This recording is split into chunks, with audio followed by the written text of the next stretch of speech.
When I lost my leg, I was at my doctor's office and I saw this newsletter. And the first thing I saw there was Amputee soccer. That just brought life to my heart. You know, it's like, wow, I can play soccer again.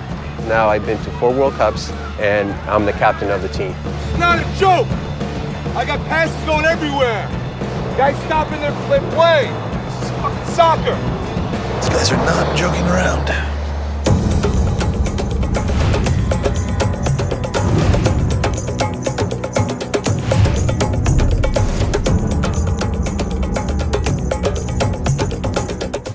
In America, when you're good at football, it means you really love to play. But what happens when a catastrophic injury robs you of your ability to even walk?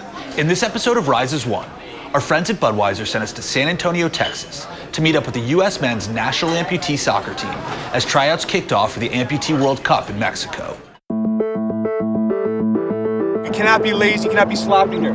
This is a training camp for the national team, not your local club team.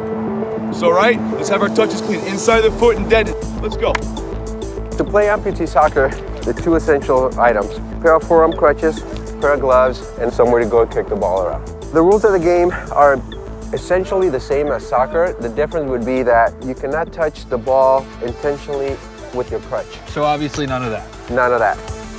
One of the players we met is Matt Castillo, who lost his leg as an Army specialist while serving his country in Afghanistan.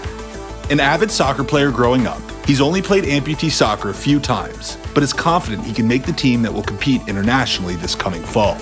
How'd you feel out there? Hanging in there. Earlier when we were playing the tournament, as you can see, I got blisters just from holding the crutches. Oh, that's huge. Yeah, You got to matching ones on both sides. Why do people play on crutches as opposed to... That's a very good steps? question, because when you get on a world stage, you're playing against teams that are, third world countries and stuff. Prosthetics aren't available to those people. All the players actually fund out of their own pockets to come for training camps. It's up to each of us to figure out how we're going to pay our way to come and play. These are open tryouts, and we're taking 13 field players and 2 keepers to the World Cup, so no position is secure. I've taken a crutch in the head, I've taken boots in the head, but that's part of the craziness of being a keeper. You never know what you're gonna get. You just gotta commit and you have to save the ball. Seems simple enough when you say it like that. Let's do it. All right, let's do it. All right, ready, keeper? Yep. Did that go in? That went in. All right. You ducked a little bit. Yeah. Today was our first training session. When you go to the World Cup, you're playing against the best of the best.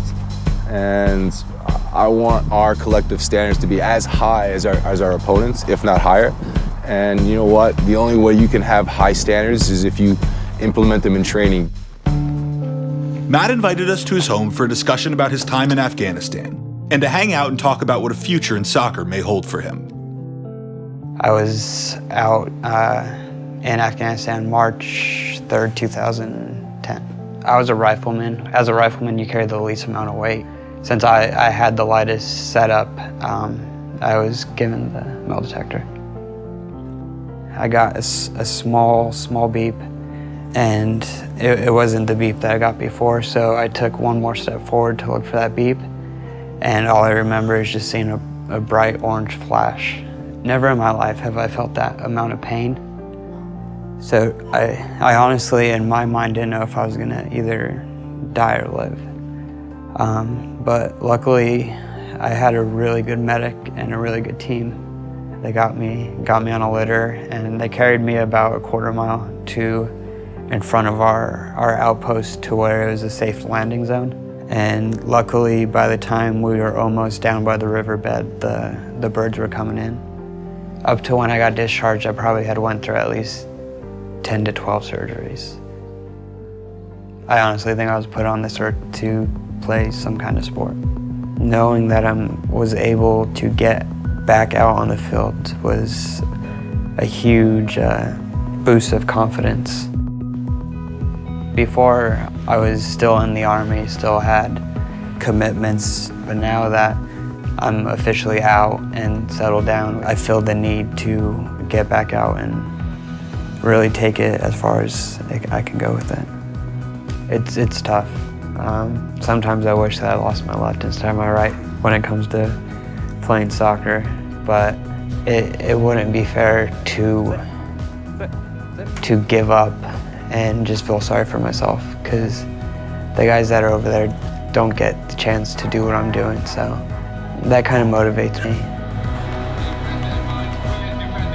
Growing up, playing sports, your #1 goal is to actually play competitively for like a national team or a big team, so I'm hoping that I can get onto the team. It's pouring rain during the team's last day in town.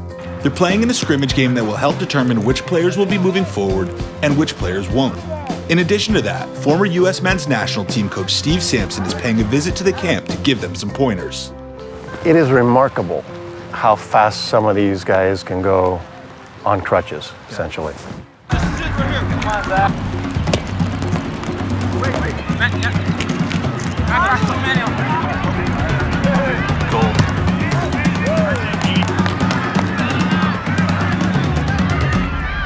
I think when he got injured, he was a little afraid that he wouldn't be able to play sports. He wouldn't be as good.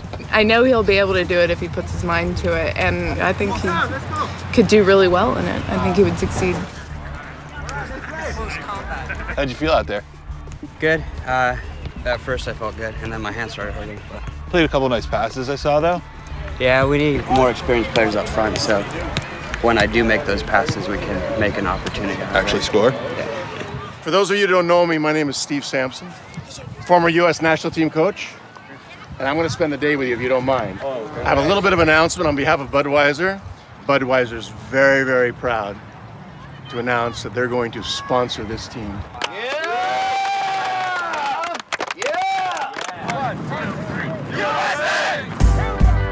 If I could just encourage you that when you guys go back out there again, all right, that don't wait to get so close to the goal to challenge the goalkeeper, all right? So let me see you play a little bit more offensive-minded, huh? Let's do it, go come on. Switch side. You know what impresses me is that they take it very seriously. Yeah. You know, I mean, it's not rec soccer to them.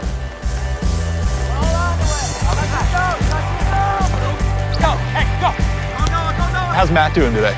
You know what, like for him, I think he's just learning how to finish in front of the net, striking the ball. And like I said, you know, the more familiarity he has with the players, he's going to be through the roof. He's a good player. Let's go, Nico. Rack it out. 1, 2, 3. War Eagle! Go home, boys. Safe flights. And I'll check all you on the back don't end. get... Maddie, come over here, Matt. I liked what I saw out of you this training camp. I'm about halfway from offering you a spot on the team. I'm inviting you to the next camp. You're about 80% secured. I'd like you at the next camp. I want you to come back and show me exactly what you did. You know, at this camp, you're gonna go back. You're gonna do a little bit more work. You're gonna be that much sharper. Like I said, you're just basically a lock. I just need to see one more look at it, and you're in. Can you get the time off to go to Mexico? I can. Then let's get it going, buddy. Congratulations. And so after everything that you've been through, what would it feel like to represent the U.S. at a World Cup? To be able to represent my country on an athletic level would be awesome. It's basically like just putting on the same uniform and representing your country, and I have a lot of honor and pride in that.